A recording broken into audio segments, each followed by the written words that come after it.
If you're preparing for IIT 2027, this video can save you hours of random preparation. सभी को मेरा नमस्कार। मेरा नाम वत्सला शुक्ला है और आप सभी का स्वागत है मेरे चैनल IIT सॉर्टेड पे। तो आज की इस वीडियो में हम लोग IIT 2026 के फिज़िक्स के सॉल्यूशंस करने वाले हैं। मैं केवल आपको आंसर नहीं बताऊंगी, डिटेल में अपनी पूरी कोशिश करूंगी कि डिटेल में हर एक क्वेश्चन का कंसेप्ट आप लोगों को क्लियर हो जाए एंड आप लोगों को पता चल जाए आप लोगों के वीक पॉइंट्स क्या हैं, और साथ ही साथ आपको ये भी पता चल जाए कि IIT किस तरीके से फिज़िक्स में क्वेश्चंस पूछता है, बिकॉज वो डायरेक्ट क्वेश्चंस बहुत रेयरली पूछते हैं। यूजुअली वो क्वेश्चंस को ट्विस्ट करके एंड उसे बहुत ज़्यादा कंसेप्चुअल बहुत ज़्यादा कंसेप्चुअल क्वेश्चंस पूछता है basically IIT।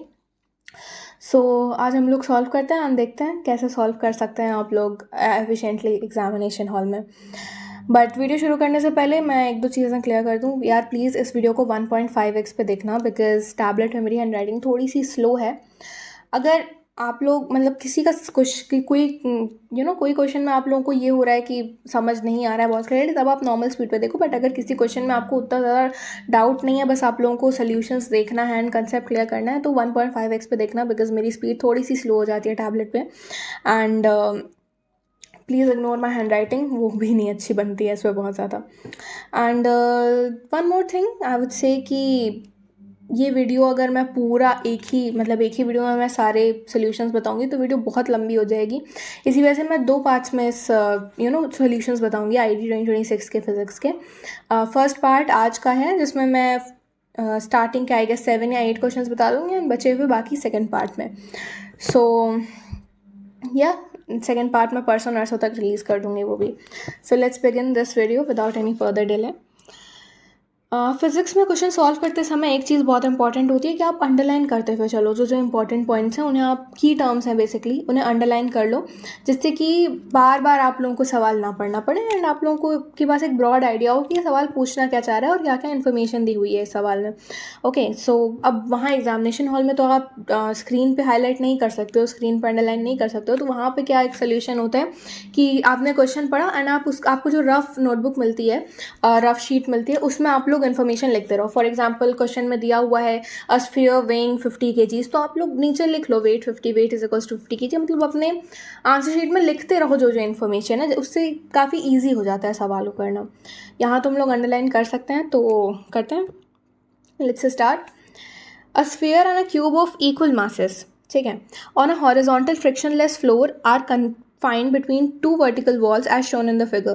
The cube is attached to the wall by a massless spring. At the equilibrium position of the spring, the sphere just touches the cube.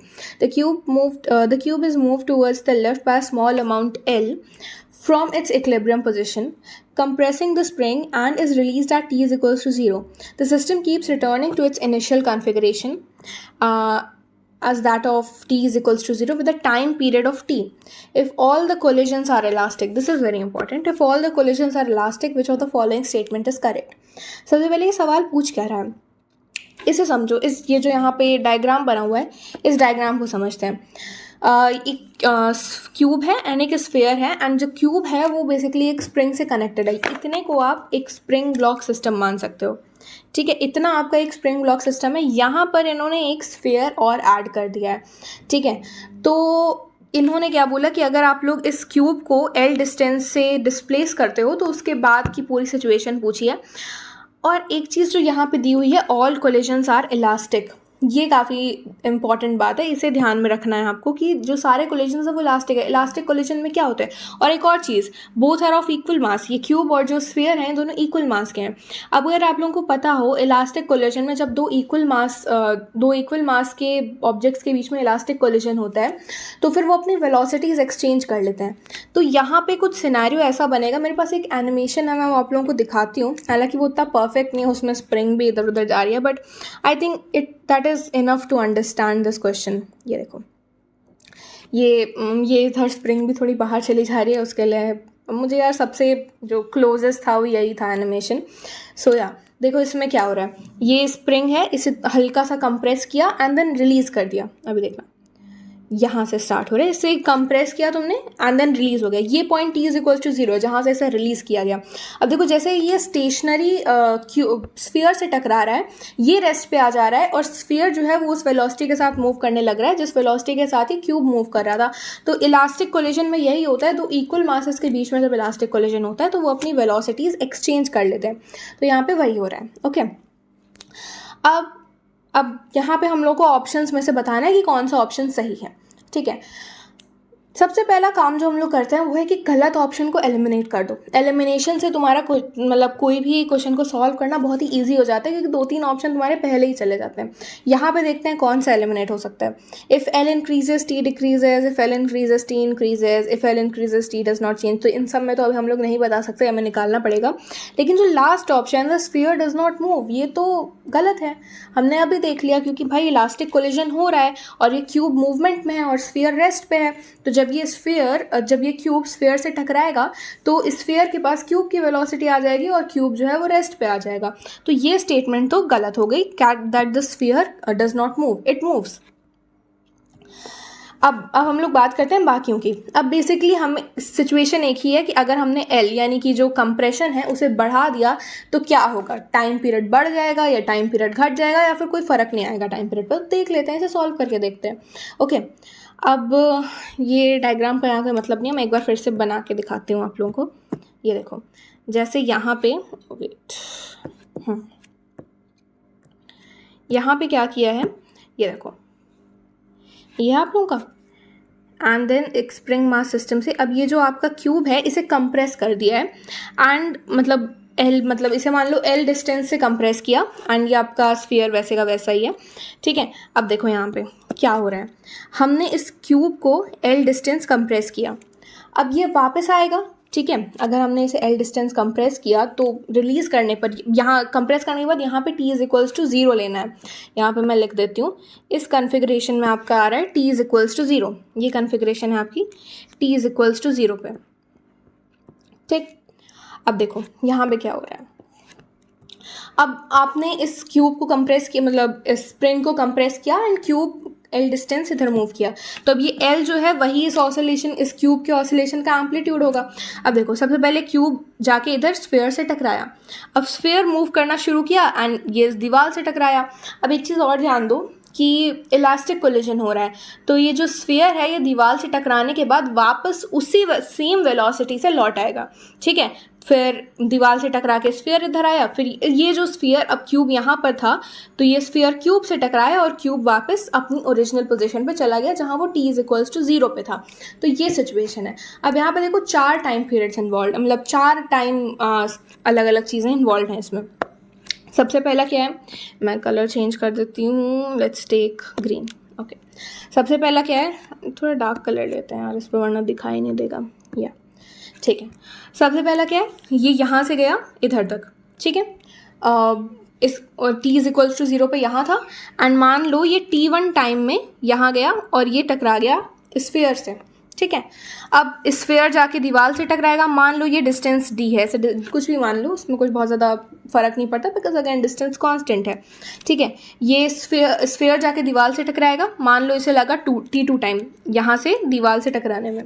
ठीक है, फिर ये वापस टकराएगा, मतलब टकरा के वापस लौटेगा, मान लो ये t3 टाइम में लौटा। ठीक है, हम सारी टाइम स्केल लिख ले रहे हैं यहाँ पे। एंड देन ये जो स्फीयर से टकराएगा जो यहाँ पर आ गया था उस टाइम पे, एंड स्फीयर वापस क्यूब से टकराएगा जो क्यूब वहाँ पर आ गया था, एंड ये क्यूब वापस चला जाएगा अपनी ओरिजिनल पोजीशन पे। मान लो इसे हम लोग t4 टाइम में मान लेते हैं कि ऐसा हुआ। ओके, नाउ व्हाट, अब टोटल टाइम कितना लगा यहाँ पे। ठीक है, टोटल टाइम पे आते हैं। टोटल टाइम हमें लगा t1 plus t2 plus t3। Total time is equals to t1 plus t2 plus t3 plus t4। Okay, because एक ऑसिलेशन तभी कंप्लीट होता है जब वापस से ओरिजिनल कॉन्फ़िगरेशन अटेन हो जाए। ठीक है, तो यहाँ पर देखो, अब ये लगा हमारा total time t1 plus t2 plus t3 plus t4। अब t1 और t4 तो इक्वल होंगे क्योंकि देखो स्प्रिंग, जब यहाँ पे केवल स्प्रिंग ब्लॉक सिस्टम की हम लोग बात करें तो स्प्रिंग ब्लॉक सिस्टम पे टाइम पीरियड कितना होता है, time period is equals to 2 pi by omega होता है। ठीक है, 2 पाई बाय ओमेगा।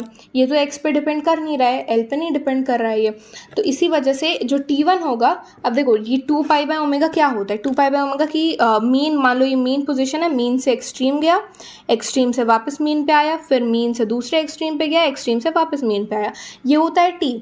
तो यहाँ पर तो देखो केवल एक ही पार्ट कवर कर रहा है, t1 की बात कर रही हूँ, तो t1 कितना हो जाएगा 1/4 ऑफ 2 पाई बाय ओमेगा, ठीक है, 1/4 ऑफ 2 पाई बाय ओमेगा। ऐसे ही सेम t2 भी हो जाएगा, ठीक है, t1 is equals to 1/4 of 2 pi by omega and it is also equals to t2, तो t4 is equals to t1 is equals to 1/4 of 2 pi by omega. You can also write it as pi by 2 omega, कैसे भी लिख सकते हो, ठीक है, पाई by 2 omega लिख लो इसे, ओके। अब बात करते हैं T2 और T3 की। हमें पता है जब ये जो ब्लॉक है, जब ये अपनी मीन पोजीशन पे आएगा, दैट इज़ यहाँ पे जहाँ से उसे कंप्रेस किया गया था, तो मीन पोजीशन पे स्प्रिंग ब्लॉक सिस्टम में कोई भी ऑसिलेशन होता है तो मीन पोजीशन पे वेलोसिटी मैक्सिमम होती है। वेलोसिटी का फॉर्मूला क्या होता है, velocity is equals to under root of a square plus x square होता है, sorry omega a square plus x square, write it, v is equals to omega under root a square plus x square, okay. Mean position पे x की value 0 होती है, तो ये term अपना 0 हो गया, तो वेलोसिटी एट मीन पोजीशन कितनी आ गई, it is equals to omega a, ठीक है। तो यानी l जितना ज़्यादा होगा ओमेगा, यहाँ पे a की वैल्यू l दे रखी है हमें एम्पलीट्यूड, तो मेन पोजीशन पे वेलोसिटी होगी ओमेगा l, ओके। अब हमें निकालना क्या है, हमें T2 और T3 निकालना है, जो कि बराबर ही होंगे, वो तो क्लियरली दिख रहा है, क्योंकि वेलोसिटी सेम है, डिस्टेंस सेम है, तो ऑब्वियसली बात है टाइम भी सेम होगा, बट कितना होगा वो निकालते हैं, ठीक है।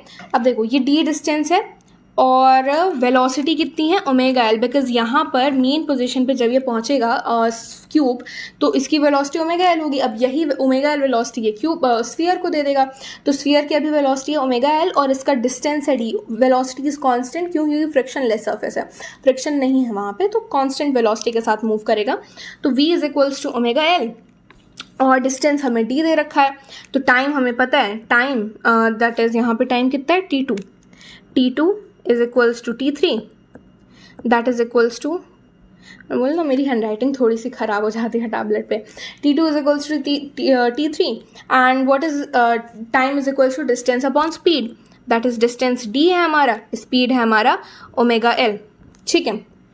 अब हम लोग टाइम पीरियड निकाल लेते हैं। Time period was equals to T1 plus T2 plus T3 plus T4। अब यहाँ पे निकालते हैं, ओके, इतने रीजन में T1 और T4 बराबर हैं एंड T2 और T3 बराबर हैं, तो हम लोग दोनों, तो T हो गया हमारा, T1 कितना है पाई by 2 omega, okay, pi by 2 omega plus pi by 2 omega which is T4, खैर ऐसे लगता है T1 प्लस T2 करके लिखते हैं, T1 हो गया पाई बाय 2 ओमेगा, T2 हमारा हो गया D by omega L, wait, D by omega L, plus T3 भी हमारा हो गया D by omega L, okay, D by omega L plus, और T4 हमारा हो गया पाई बाय 2 ओमेगा, ठीक है। एग्जाम में आप लोगों को इतने लंबे तरीके से नहीं करना है, वहाँ पे एक इजी तरीका भी है, वो मैं भी बताती हूँ, बट अभी मैं एक्सप्लेन कर रही हूँ तो इस वजह से ये थोड़ा सा लंबा जा रहा है, ओके। अब इसे सॉल्व कर लो, क्या आ जाएगा यहाँ पे, pi plus pi by 2 omega plus pi by 2 omega is equals to pi by omega, okay, plus 2D by omega L, इन दोनों को ऐड करोगे तो 2D बाय ओमेगा एल आएगा, ठीक है। ओमेगा की वैल्यू हमें पता है, we all know that omega is equals to under root k by m, ये होती है ओमेगा की value which is constant, spring constant, मतलब k जो है वो हमारा स्प्रिंग कांस्टेंट है और m जो है वो ब्लॉक का मास है, जो कि दोनों कांस्टेंट है, तो इससे कोई फर्क पड़ता नहीं है। अब यहाँ देखो टाइम पीरियड में सारी जो क्वांटिटीज़ हैं वो कांस्टेंट है, पाई कांस्टेंट है, वेट है ना, पाई कांस्टेंट है आपका, ओमेगा कांस्टेंट है, डी कांस्टेंट है, अगेन ओमेगा कांस्टेंट है, बस एक एल वेरिएबल है, ठीक है। टाइम पीरियड ये टर्म कांस्टेंट है, ये टर्म वेरिएबल है, क्यों, क्योंकि यहाँ पे एल आ जा रहा है which is a variable quantity, हम एल को बढ़ा घटा सकते हैं। तो अगर हमने एल को बढ़ा दिया, देखो इन्वर्स रिलेशन आ रहा है ना, अगर हमने मान लो एल को बढ़ा दिया तो हमारा टी यानी कि टोटल टाइम पीरियड वो कम हो जाएगा। अब देखो यहाँ पे ऑप्शन में कहाँ आ रहा है ये, if L increases T decreases, हमारा ऑप्शन 1 सही हो गया। वेट, ऑप्शन ए सही हो गया, क्योंकि यहाँ पे एल इंक्रीजेस टी डिक्रीजेस। यहाँ पे देखो इन्वर्स रिलेशन आ रहा है, this is the time period, final time period, and यहाँ पे इन्वर्स रिलेशन आ रहा है इसका, ये ठीक है। तो इस वजह से हमारा जो पहला ऑप्शन है वो करेक्ट हो गया। अब एग्जाम में आप लोगों को इतना लंबा तरीका नहीं है, तो मैं डिटेल में एक्सप्लेन करना चाहती थी, इस वजह से मैंने इतने लंबे तरीके से बताया। बट एग्जाम हॉल में आप लोगों को ये चीज़ ध्यान रखनी है भाई, यहाँ पे एल जितना बढ़ाओगे, जैसा कि मैंने बताया velocity is equals to V max is equals to omega a होती है, ये पता है हम लोगों को। तो ए हमारा यहाँ पे एल के बराबर हो जाएगा। तो एल आप जितना बढ़ाओगे एम्पलीट्यूड उतना बढ़ेगा, यानी मीन पोजीशन पे वेलोसिटी उतनी ही ज़्यादा हो जाएगी। ओके, और वेलोसिटी ज़्यादा होगी तो ये स्फीयर भी उतनी ही ज़्यादा वेलोसिटी से मूव करेगा, and velocity is inversely proportional to time, जितना तेज़ी से मूव करेगा उतना कम टाइम लगेगा। इस वजह से, और इसका तो टाइम कांस्टेंट है, बस इसका वेरी करेगा, और जितनी ज़्यादा वेलोसिटी होगी टाइम उतना कम लगेगा। तो इस वजह से ऑप्शन ए वहाँ पे आप लोग लॉजिकल रीजनिंग से भी सही कर सकते थे। ओके, तो दिस वॉज द सोल्यूशन। थोड़ा सा यहाँ पे मेसी लग रहा है, बट अगेन ये देखो ये स्टेप्स हैं, यहाँ से स्टार्ट हो रहे हैं एंड देन इधर, एंड फाइनल स्टेप्स इधर है। ठीक है, एक्सप्लेन किया है, एक्सप्लेनेशन के साथ देखना। Okay, next question, a spherical concave mirror of focal length. अब देखो ये सवाल ना बहुत ही ज़्यादा, इसमें आप सॉल्व करने बैठोगे तो बहुत टाइम लग जाएगा, बहुत ज़्यादा। तो इसमें आप लोगों को थोड़ा सोचना है, एंड लॉजिकल थिंकिंग से आप लोगों को इसका आंसर निकाल देना है। ठीक है, चलो सॉल्व करते हैं। A spherical concave mirror of focal length 10 centimetre and a double convex lens. देखो कॉन्केव मिरर दे रखा है, फोकल लेंथ दे रखी है 10 सेंटीमीटर की, यहाँ पे लिखते हुए चलेंगे अभी। And double convex lens of focal length 5 centimetre are arranged on the common principal axis as shown in the figure. A small object is placed on the principal axis between the focal points f1 and f2. यहाँ पे रखा गया है कहीं object, okay, of the mirror and the lens respectively. If two real and mutually inverted images are formed by the lens at the same location on the principal axis. In statements पे बहुत ज़्यादा ध्यान देना, because कई बार बच्चे समझ नहीं पाते हैं कि पूछ क्या रहा है वो, एंड फिर वो इजी क्वेश्चन को भी इसी वजह से गलत कर देते हैं, क्योंकि उन्हें अल्टीमेटली समझ नहीं आता कि ये पूछना क्या चाह रहे हैं। Okay, so what is the distance of the object from the mirror on the principal axis, from the mirror पूछा है। ओके, तो अब सबसे पहले सवाल में पूछ क्या रहा है, यहाँ पे पहले चीज़ लिख लेते हैं। कॉनकेव मिरर की फोकल लेंथ 10 सेंटीमीटर दे रखी है, और कॉनकेव है तो फिर फोकल लेंथ कितनी होगी, -10। ओके, एंड यहाँ पे इसकी फोकल लेंथ दे रखी है 5 centimetre. Okay, this is it. तो अब देखो यहाँ पे क्या होगा, a small object is placed on the principal axis between the focal points f1 and f2 of the mirror and the lens respectively. If two real and mutually inverted images are formed by the lens, lens से हमें बताना है। देखो lens कौन सी images form करेगा, मान लो ये object यहाँ पे हम लोग मान लेते हैं कि ऑब्जेक्ट यहाँ कहीं रखा हुआ है, ठीक है, यहाँ पे मान लो कहीं ऑब्जेक्ट रखा हुआ है। अब ये लेंस कौन सी इमेज फॉर्म, कितनी इमेजेस फॉर्म करेगा, सबसे पहले तो एक तो ये ऑब्जेक्ट की खुद की अपनी इमेज फॉर्म करेगा, मतलब ऑब्जेक्ट लेंस के इधर साइड रखा है तो ये एक ऑब्जेक्ट की इमेज फॉर्म करेगा, मान लो ये कहीं इधर फॉर्म होती है, ठीक है। अब एक और चीज़ देखो, ये जो मिरर है कॉनकेव मिरर, ये भी तो ऑब्जेक्ट की एक इमेज बनाएगा ना, और रियल इमेज बनेगी क्योंकि फोकल लेंथ के इधर साइड है, तो मान लो इसने भी कहीं इमेज बनाई इसकी, ठीक है। अब यहाँ पे ध्यान से देखो पूछ क्या रहा है, if two real and mutually inverted images are form by the lens at the same location on the principal axis. ये किस केस में होगा, ये उसी केस में होगा जब जो हमारी ऑब्जेक्ट है वो जहाँ पे हो, और ये कॉनकेव मिरर की जो इमेज होगी, कॉनकेव मिरर इस ऑब्जेक्ट की जो इमेज बनाएगा वो भी लेंस के लिए एक दूसरे ऑब्जेक्ट की तरह एक्ट करेगी, तो लेंस उसकी भी एक दूसरी इमेज बनाएगा। तो ये तभी पॉसिबल है जब ये जो मिरर की, जो इस ऑब्जेक्ट की मिरर इमेज बनाए वो इसी ऑब्जेक्ट की ही जगह पर हो और इन्वर्टेड हो, ठीक है। अगर मिरर इस तरीके से इस ऑब्जेक्ट की इमेज को बनाता है तभी ये जो कंडीशन यहाँ पे दी हुई है ये सेटिस्फाई हो पाएगी कि लेंस, अब देखो इसकी इमेज तो इन्वर्टेड बनेगी, सेम पोजीशन पे है, तो सेम पोजीशन पे इमेज, अगर ऑब्जेक्ट सेम पोजीशन पे है तो इमेज भी सेम पोजीशन पे बनेगी, एंड ऑब्जेक्ट इन्वर्टेड है, दूसरा मतलब जो सेकेंड ऑब्जेक्ट है वो फर्स्ट ऑब्जेक्ट से इन्वर्टेड है, तो इमेज भी जो फर्स्ट इमेज है उसके इन्वर्टेड बनेगी। तो इस वजह से आपका जो ऑप्शन, अब ऐसा किस केस में होगा कि कॉनकेव मिरर जहाँ पर ऑब्जेक्ट है वहीं पर इमेज बना रहा है, जब वो इसके रेडियस ऑफ कर्वेचर पे हो, तो अगर इसका फोकल लेंथ 10 सेंटीमीटर है तो इसका रेडियस ऑफ कर्वेचर 20 सेंटीमीटर होगा, यानी कि ये जो ऑब्जेक्ट है वो मिरर से 20 सेंटीमीटर्स दूर है। ऑप्शन देखो, ऑप्शन नंबर ए करेक्ट है। ठीक है, इसे अगर सॉल्व, ऐसा नहीं है कि सॉल्व नहीं हो सकता, सॉल्व हो सकता है, बट देन वो बहुत लंबा प्रोसेस है। इसे आप लोग ध्यान से सोचो और अगर देखो तो क्लियरली बहुत ही सिंपली इसका आंसर आ जा रहा है, क्योंकि लेंस दो इमेजेस बनाएगा ना, एक तो ऑब्जेक्ट की इमेज बनाएगा और जो ऑब्जेक्ट की मिरर ने इमेज बनाई है उसे भी lens as an object treat करके उसकी इमेज बनाएगा।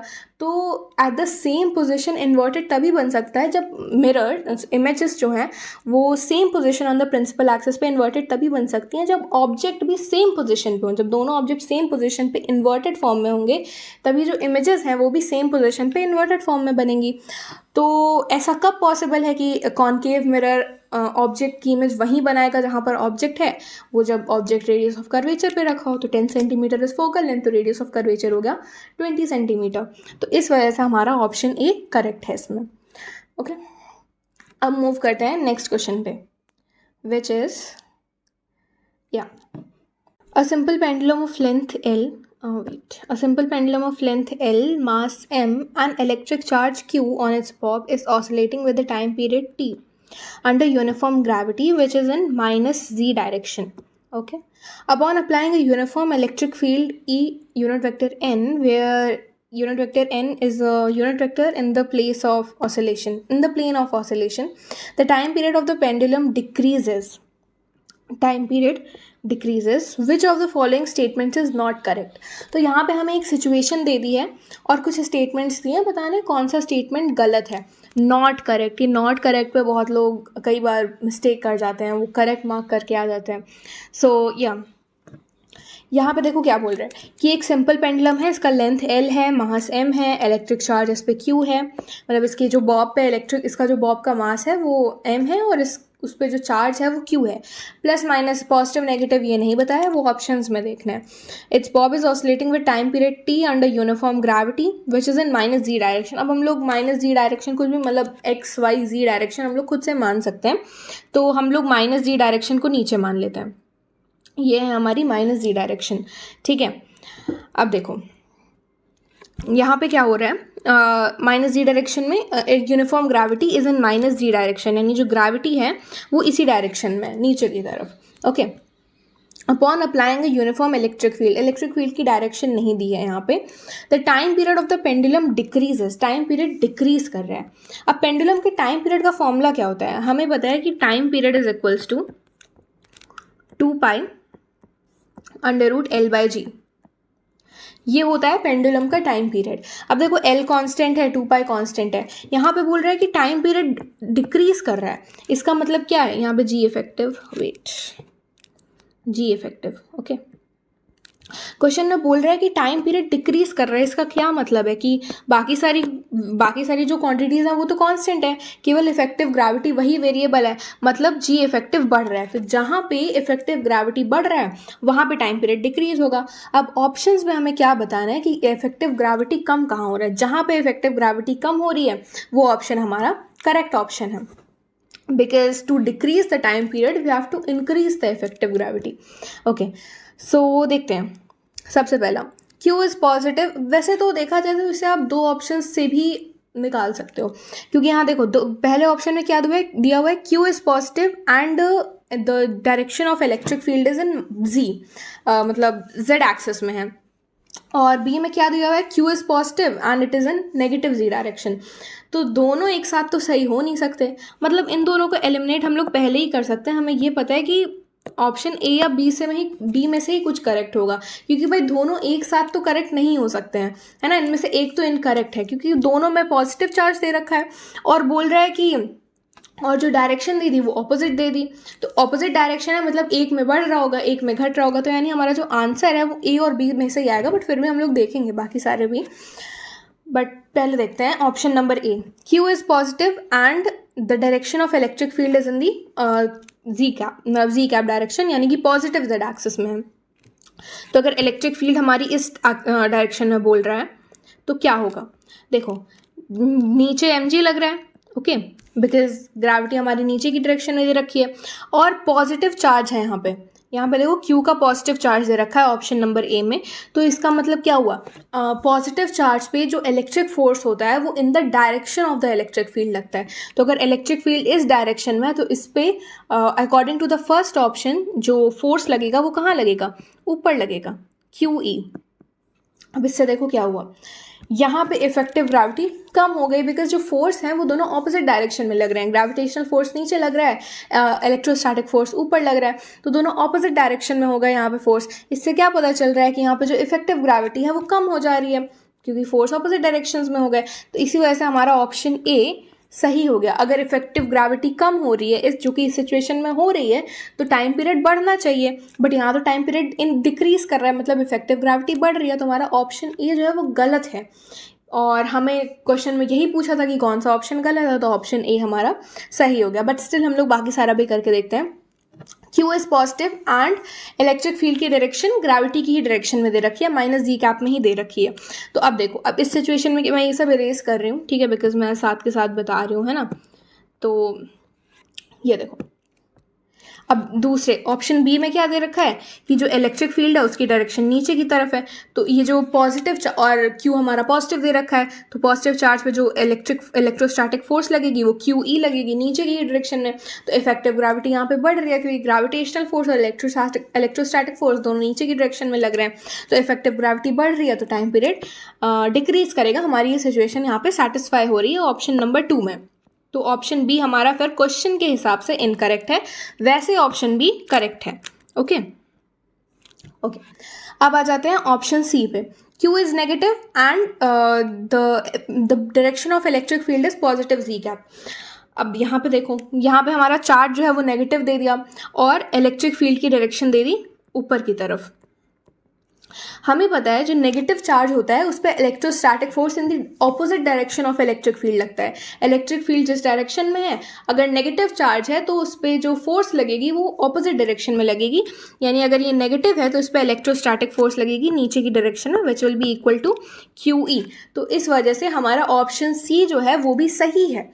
लेकिन क्वेश्चन में गलत पूछा था, तो इस वजह से क्वेश्चन के हिसाब से ऑप्शन सी गलत हो गया, क्योंकि यहाँ पे भी देखो इफेक्टिव ग्रेविटी हमारी जो है वो बढ़ रही है, तो इफेक्टिव ग्रेविटी बढ़ रही है तो टाइम पीरियड डिक्रीज होगा। ओके, अब लास्ट वाले ऑप्शन पे Q is positive with unit vector n dot unit vector z, z is equals to -1/√2। अब ये ऑप्शन क्यों सही है, क्योंकि देखो यहाँ पे डॉट प्रोडक्ट नेगेटिव आ रहा है। इससे क्या पता चल रहा है कि इन जो इलेक्ट्रिक फील्ड का डायरेक्शन है और जी कैप का जो डायरेक्शन है, हमने जी कैप ऊपर की तरफ है, नेगेटिव जी कैप अगर नीचे की तरफ है तो पॉजिटिव जी कैप ऊपर की तरफ हुई। इससे क्या पता चल रहा है, जो इलेक्ट्रिक फील्ड और जी कैप का डायरेक्शन है उसके बीच का जो एंगल है वो 90 डिग्री से ज़्यादा है, बिकॉज कॉस जो सेकंड क्वाड्रेंट में कॉस की वैल्यू नेगेटिव होती है। तो इस वजह से ये हमें पता चल रहा है कि ये जो अगर मान लो इलेक्ट्रिक फील्ड जो कुछ भी है उसका डायरेक्शन 90 डिग्री से ज़्यादा है जी कैप के साथ, मतलब इलेक्ट्रिक फील्ड कुछ इस तरीके से आ रही होगी, तो उसके पास एक डाउनवर्ड कंपोनेंट भी है, और डाउनवर्ड कंपोनेंट है, पॉजिटिव चार्ज है, तो अगेन इफेक्टिव ग्रेविटी बढ़ जाएगी तो टाइम पीरियड डिक्रीज होगा। तो इस वजह से हमारा ऑप्शन डी भी करेक्ट है यहाँ पे। ओके, लेकिन क्वेश्चन के हिसाब से इनकरेक्ट है, क्वेश्चन में नॉट करेक्ट पूछा था, तो दैट्स वाई हमारा ऑप्शन ए यहाँ पे सही है। When Q is positive and n is in the direction of n is equals to n unit vector is equals to z cap, जब electric field positive z cap direction में है, तो इस वजह से हमारे, क्योंकि उस केस में क्या होगा, इफेक्टिव ग्रेविटी कम हो जाएगी। अब इफेक्टिव ग्रेविटी कम हो रही है तो टाइम पीरियड बढ़ना चाहिए, बट क्वेश्चन में तो डिक्रीज कर रहा है, तो इस वजह से हमारा ऑप्शन ए करेक्ट है। Okay, so now moving on to the next question. Yeah, this is an easy one. So यहाँ पे देखो, a particle of mass m1 and electric charge q, positive मानो नेगेटिव मानो कोई फ़र्क नहीं पड़ता, उससे केवल डायरेक्शन का अंतर आएगा, बट लाइक टाइम मतलब बाकी सब सेम रहेगा। ओके, स्टार्ट्स फ्रॉम रेस्ट यानी कि u कितना दे रखा है, u इज इक्वल्स टू 0 दे रखा है, ठीक है। ऐसे लिखते चला करो अपनी आंसर शीट, मतलब रफ नोटबुक में जो कुछ भी दिया जाता है। Under the influence of uniform external electric field E to travel a distance d in time t1, okay, if the particle had mass m2, it would take time t2 to travel the same distance. What is the ratio t1 by t2? Okay, so यहाँ पे क्या बोल रहा है, जब मास m1 था, एक electric field में एक चार्ज पार्टिकल रखा हुआ है, उसका मास m1 है, क्या हो रहा है यहाँ पे, under the influence of the electric field वो टाइम t1 ले रहा है to cover a distance d। अब वही सेम डिस्टेंस d कवर करने में उसे t2 टाइम लग रहा है, कब, जब उसका मास m1 की जगह m2 हो जा रहा है। तो यहाँ सिंपली हमें t1:t2 पूछा है, यानी t1/t2 का रेशियो पूछा है। ठीक है, अब इसे सॉल्व करते हैं। देखो, एज ए सेट, तुम चार्ज कुछ भी ले लो, पॉजिटिव ले लो या नेगेटिव ले लो, केवल डायरेक्शन का डिफरेंस आएगा, बट टाइम उतना ही रहेगा। तो यहाँ पॉजिटिव ही मान के चलते हैं, क्या फ़र्क पड़ता है। ठीक है, टाइम का कोई डिफरेंस नहीं आएगा, केवल डायरेक्शन का डिफरेंस आएगा। ओके, सो वी नो, अभी देखो यहाँ पे m1 और q ऐसे सब d डिस्टेंस है, इतना मान लो, एंड ये इलेक्ट्रिक फील्ड है हमारी E। ओके, यहाँ को मैं लिख लूँ, इलेक्ट्रिक फील्ड ये हमारी है E। यहाँ मैं ये सब डायग्राम्स बना के लाई हूँ क्योंकि फिर अगेन ये वीडियो अभी भी बहुत ही लंबी जा रही है, बट फिर और ज़्यादा लंबी हो जाती है अगर मैं यहाँ पे बैठ के ये सब बनाती। बट एग्जामिनेशन हॉल में आप खुद से ये सब बना के देखना पड़ेगा। देखो, फिजिक्स सॉल्व करने का एक बहुत अच्छा तरीका होता है कि आप जो कुछ भी इन्फॉर्मेशन मिलती जा रही है आप उसे लिखते जाओ, एंड उसे एक डायग्रामेटिक वे में अपने कॉपी में, बहुत ही रफ डायग्राम, उसे कोई बहुत ज़्यादा वो करने की ज़रूरत नहीं है कि एकदम सजा के सुंदर बनाना है। बस एक बहुत ही रफ डायग्राम आप लोग बनाओ, जिससे क्वेश्चन सॉल्व करना ईजी हो जाता है आप लोगों के लिए। Okay, so yeah coming back to the question. अभी देखो, m1 और q, पहला वाला केस लेते हैं, जब इसका मास m1 है और चार्ज इस पे q है, तो इसे t1 टाइम लग रहा है कवर करने के लिए। बट एक जनरल केस बनाते हैं। कोई भी अगर चार्ज पार्टिकल इलेक्ट्रिक फील्ड में रखा है तो उस पर इलेक्ट्रिक फोर्स कितनी लगती है, QE। ओके, अब यहाँ पे देखो, इलेक्ट्रिक फील्ड कांस्टेंट है और ई भी कांस्टेंट, इलेक्ट्रिक फील्ड कांस्टेंट है और क्यू भी दोनों केसेस में कांस्टेंट है। ठीक है, और हमें एक और चीज़ पता है, फोर्स क्या होती है, mass into acceleration is equals to QE। तो इससे हमारी एक्सेलरेशन कितनी निकल के आ रही है, QE/m। This is our acceleration. ठीक है, अब क्वेश्चन में एक चीज़ दे रखी है, इट स्टार्ट्स फ्रॉम रेस्ट, यानी कि u0 है and it covers a distance d। अब यहाँ पे हम लोग इक्वेशन ऑफ मोशन लगाते हैं, that s is equals to ut plus half at²। ये हमारी इक्वेशन ऑफ मोशन, हम लोग सेकेंड इक्वेशन ऑफ मोशन यहाँ पे लगाते हैं। अब u हमारा 0 है तो ये टर्म भी हमारा 0 हो जाएगा, और s हमें दे रखा है d, तो d is equals to half at²। ठीक है, अब देखो यहाँ पे अब एक्सेलरेशन की वैल्यू पुट करो, एक्सेलरेशन इज QE/m, तो d is equals to half, acceleration is QE/m t²। अब ज़रा इस इक्वेशन को इधर उधर ट्रांसपोज कर लो, तो ये क्या आ जाएगा, 2dm/QE is equals to t²।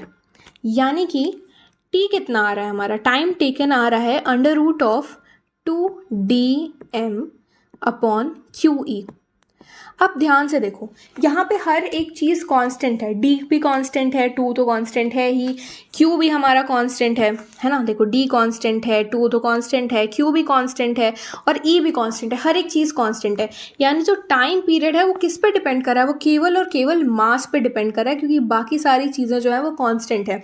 और कैसे डिपेंड कर रहा है, टाइम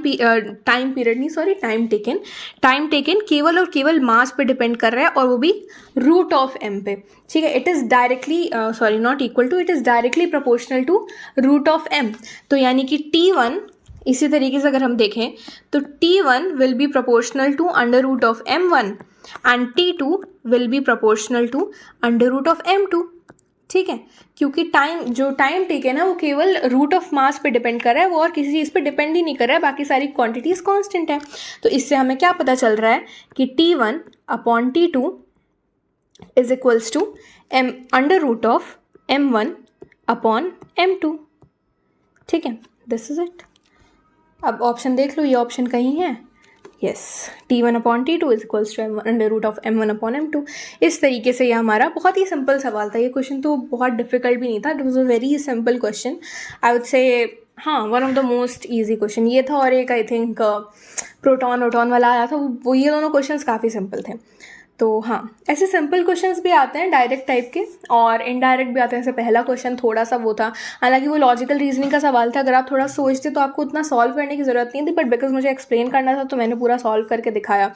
और अभी आप लोग अभी नेक्स्ट सवाल देखो, ये काफ़ी अच्छा क्वेश्चन है, मतलब आई वुड से ये बहुत ही अच्छा सवाल था। It was like one of the, बहुत डिफिकल्ट नहीं था, but still it is a good question according to IIT level and all. तो मतलब काफ़ी अच्छा क्वेश्चन था, इसे सॉल्व करते हैं, इसे सॉल्व करने में मज़ा आएगी। यहाँ क्या बोल रहे हैं, An exotic spherical jellyfish has a bulk modulus B.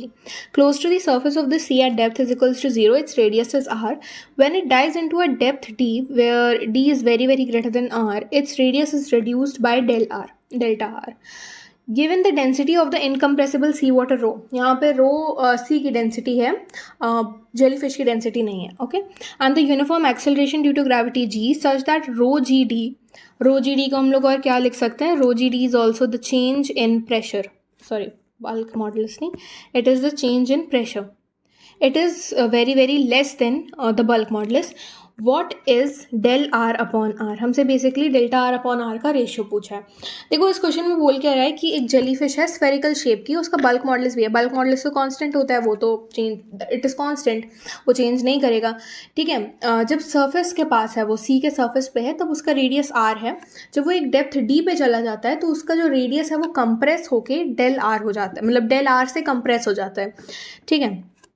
और यहाँ पे हमसे पूछा है डेल आर बाय आर, यानी जितना change in radius upon original radius, इसका हमें रेशियो पूछा है, ठीक है। तो सॉल्व करते हैं। सबसे पहली चीज़, यहाँ पे जो रो जी डी दिया हुआ था, ये क्या है, हमें पता है कि सरफेस पे कुछ प्रेशर होता है, एटमॉस्फेरिक प्रेशर के बराबर होता है जो कुछ भी प्रेशर होता है, बट एक पर्टिकुलर डेप्थ पे जाने के बाद एटमॉस्फेरिक प्रेशर प्लस जो लिक्विड का प्रेशर है वो दोनों ऐड हो जाते हैं।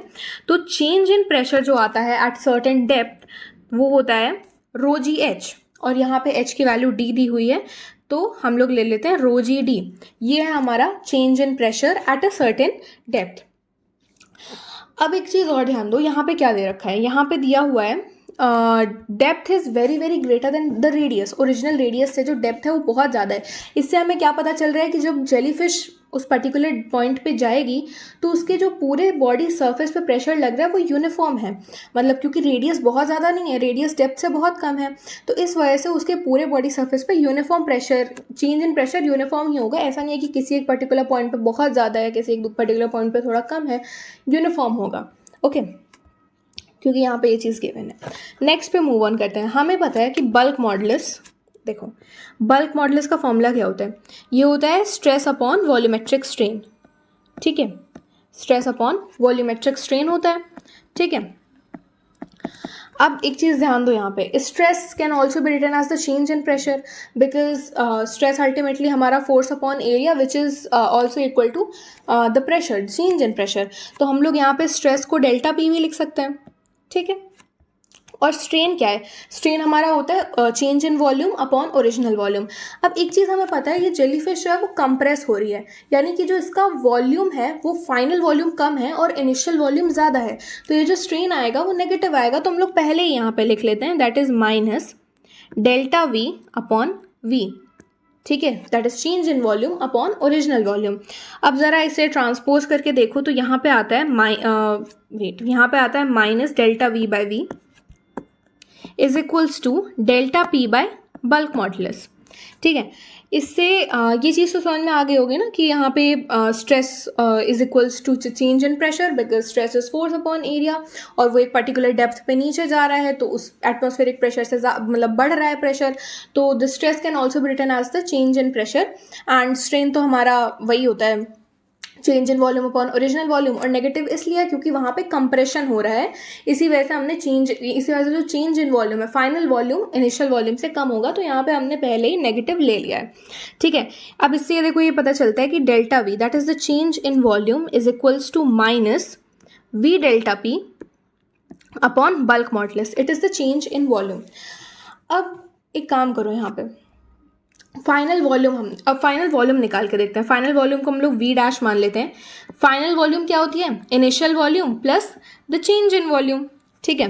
तो यहाँ पे लिखो इनिशियल वॉल्यूम हमारी थी वी, और चेंज इन वॉल्यूम कितना है, चेंज इन वॉल्यूम है हमारा minus v delta p upon b, ठीक है। अब v को बाहर कॉमन ले लो यहाँ पे, तो v बाहर कॉमन आ गया, 1 minus delta p by b, ठीक है। ये आ गया हमारा फाइनल वॉल्यूम, ये हमारा जो है final volume which is v dash. अब क्या करना है देखो, हम लोग को पता है कि जो एक स्फीयर होता है, यहाँ पे स्फेरिकल जेलीफिश दी है, तो स्फीयर का जो वॉल्यूम होता है वो 4/3 पाई आर क्यूब होता है, ठीक है। अब मान लो कि जो फाइनल रेडियस है वो हम लोग मान लेते हैं आर, जो फाइनल रेडियस है R dash is equals to, ये इससे थोड़ा यहाँ पे अलग करो, R dash is equals to initial radius minus delta R. Minus क्यों लिया, क्योंकि फिर से रेडियस कंप्रेशन हो रहा है तो रेडियस कम होगा, इसी वजह से हमने माइनस ले लिया है बाहर, because final radius is less than the initial radius. तो this is the change in, this is the final radius R dash. तो अब हम लोग इस रेडियस की वैल्यू को वहाँ पे वॉल्यूम के फॉर्मूले में पुट करते हैं। Volume is equals to 4/3 pi R cube होता है, तो पाई आर डैश क्यूब हो गया हमारा final volume, is equals to 4/3 pi initial जो है इनिशियल रेडियस का क्यूब इनटू यहाँ पर 1 minus delta p by b, ये बन रहा है हमारा। पहले जो कॉमन टर्म्स है उन्हें हटा दो, 4/3 पाई कॉमन है दोनों में, वो कट गए। अब यहाँ पे फाइनल जो रेडियस है delta R minus delta R, उसकी वैल्यू पुट करो, तो यहाँ पे क्या आ रहा है, R minus delta R whole cube is equals to R cube 1 minus delta p by b, B is bulk modulus, okay.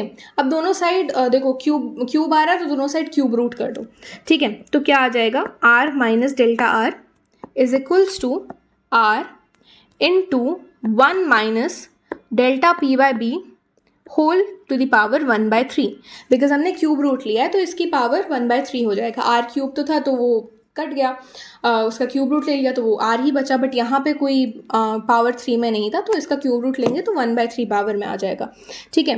अब हमें चाहिए क्या, हमें यहाँ पे देखो क्वेश्चन में चाहिए डेल्टा आर बाय आर चाहिए। अब यहाँ देखो हमारे पास डेल्टा आर है, अब हम लोग क्या करते हैं कि हम लोग दोनों साइड इक्वेशन को आर से डिवाइड कर देते हैं। तो क्या आ रहा है हमारे पास, अगर मान लो दोनों साइड हमने आर से डिवाइड कर दिया तो आया यहाँ पे 1 minus delta R by R is equals to 1 minus delta p by b to power 1/3, ये आ रहा है, ठीक है। अब यहाँ पे अगर डेल्टा आर बाय आर की वैल्यू निकालनी है तो इसे उधर ले जाओ और इधर साइड ऐसे कर, बस उसमें ट्रांसपोज कर दो।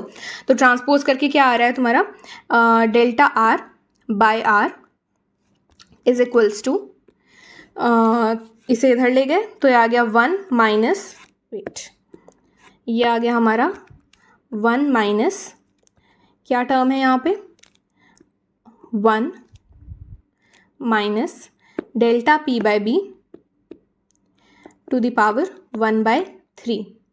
अब देखो हमने स्टार्टिंग में निकाला था डेल्टा p की value which was equals to rho g d, तो अब उस वैल्यू को यहाँ पे पुट कर दो, तो ये आ गया हमारा डेल्टा आर बाय आर की वैल्यू आ गई 1 minus rho g d upon bulk modulus to the power 1/3। This is the final answer. This is the value of delta r by r, ठीक है। ये देखो, अब देख लो ये कहीं है ऑप्शन में, यस पहला ऑप्शन ही मैच कर रहा है, तो हमारा ए ऑप्शन यहाँ पे करेक्ट हो गया। अब यार देखो ये वीडियो यहीं बहुत लंबी हो गई, आई थिंक आधे घंटे से ज़्यादा की ही हो गई है, तो मैंने सोचा था मैं 2 पार्ट्स में बनाऊंगी, बट अब मुझे लग रहा है 3 पार्ट्स में बनाना पड़ेगा। 5 सवाल मैंने इस पार्ट में करा दिए हैं, 5 सवाल मैं अगले पार्ट में कराऊंगी और नेक्स्ट पार्ट में बाकी बचे हुए 5 सवाल। जिससे यार मैं नहीं चाहती कि वीडियो बहुत ज़्यादा लंबी हो जाए, यही वीडियो आधे घंटे से ज़्यादा हो गई है, तो फिर बेटर यही होगा कि we should prefer quality over quantity. अब मैं एकदम सुपरफिशियली बता दूँ, कुछ समझाऊँ भी ना, तो उसका कुछ मतलब भी नहीं है। तो इसी वजह से मैं 3 पार्ट्स में अभी वीडियो बनाऊँगी। आज 5 सवाल इस पार्ट में हो गए, नेक्स्ट पार्ट में हम लोग बाकी के सवाल कर लेंगे 6 to 10। देखती हूँ, अगर ऐसा हुआ कि बहुत ही जल्दी हो गया तो फिर मैं नेक्स्ट ही पार्ट में बाकी के बचे हुए 10 सवाल कवर करा दूँगी। बट हाँ, मोस्ट प्रोबेबली ये अब जो पार्ट है, ये मतलब ये जो पूरा पेपर है वो 3 पार्ट्स में आएगा, first part ends here. And हाँ, अगर आप लोगों को अच्छा लगा हो ये वीडियो एंड आप लोगों को कुछ भी समझ में आया हो, थोड़ा सा भी समझ में आया हो, तो वीडियो को लाइक ज़रूर कर देना, अपने दोस्तों के साथ शेयर कर देना एंड मेरे चैनल को भी सब्सक्राइब कर लेना। And all the very best, आप लोग अपनी प्रिपरेशन करते रहो and stay tuned for part 2। So yeah, till then, stay tuned, stay consistent and stay sorted. Namaskar.